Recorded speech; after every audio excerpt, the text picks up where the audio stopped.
నిజం న్యూస్ కి స్వాగతం. ఆగస్టు 5 నుంచి 9 వరకు రాష్ట్రంలో పారిశుద్ధ్యం పచ్చదనం పెంపొందించేందుకు ప్రభుత్వం చేపట్టిన స్వచ్ఛదనం పచ్చదనం కార్యక్రమాన్ని విజయవంతంగా అమలు చేయాలని రాష్ట్ర ప్రభుత్వ ప్రధాన కార్యదర్శి శాంతి కుమారి తెలిపారు. రాష్ట్ర ప్రధాన కార్యదర్శి శాంతి కుమారి హైదరాబాద్ లోని డాక్టర్ బిఆర్ అంబేద్కర్ సచివాలయం నుంచి రాష్ట్ర స్థాయి ఉన్నత స్థాయి అధికారులతో కలిసి స్వచ్ఛదనం పచ్చదనం కార్యక్రమ నిర్వహణపై జిల్లా కలెక్టర్లతో వీడియో కాన్ఫరెన్స్ నిర్వహించారు. మహబూబ్ నగర్ జిల్లా కలెక్టరేట్ లోని వీసీ హాల్ నుంచి జిల్లా కలెక్టర్ విజయేంద్ర బోయి, స్థానిక సంస్థల అదనపు కలెక్టర్ శివేంద్ర ప్రతాప్, రెవెన్యూ అదనపు కలెక్టర్ మోహన్ రావులతో కలిసి వీడియో కాన్ఫరెన్స్ లో పాల్గొన్నారు.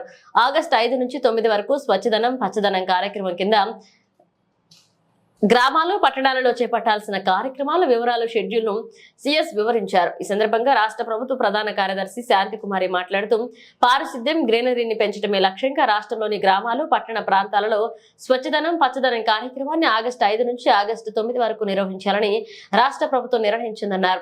ఆగస్టు 5న రాష్ట్ర వ్యాప్తంగా ఉన్న గ్రామాలలో ప్రతి పట్టణ వార్డులో స్వచ్ఛదనం పచ్చదనం కార్యక్రమాన్ని ప్రారంభించాలని, ఆగస్టు 6న త్రాగునీటి సరఫరా, ఇంకుడు గుంతల నిర్మాణం, ఆగస్టు 7న మురికి కాలువలను నీటి నిల్వ ప్రాంతాలను శుభ్రం చేయడం, గుంతలను పూడ్చడం, ఆగస్టు 8న సీజనల్ వ్యాధుల నియంత్రణపై అవగాహన, వీధి కుక్కల దాడులు నివారణ చర్యలు, ఆగస్టు 9న డ్రైడే ప్రభుత్వ సంస్థలను శుభ్రం చేయడం వంటి కార్యక్రమాలు చేపట్టాలని అన్నారు.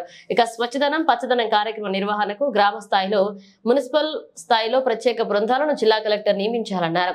ప్రతి గ్రామానికి మండల స్థాయి అధికారిని, మున్సిపల్ వార్డులకు గెజిటెడ్ అధికారులను ప్రత్యేక అధికారులను నియమించాలని గ్రామ స్థాయి బృందంతో పంచాయతీ కార్యదర్శి, ప్రత్యేక అధికారి, ఆశా వర్కర్, గ్రామ సంఘంలోని 3 ఆఫీస్ బియరర్స్, ఇతర గ్రామ స్థాయి సిబ్బంది వారి వార్డు బృందంతో స్థానిక కౌన్సిలర్, కార్పొరేటర్, వార్డు అధికారి, ప్రత్యేక అధికారి, రిసోర్స్ పర్సన్స్ అధ్యక్షులు ఉంటారని సీఎస్ తెలియజేశారు.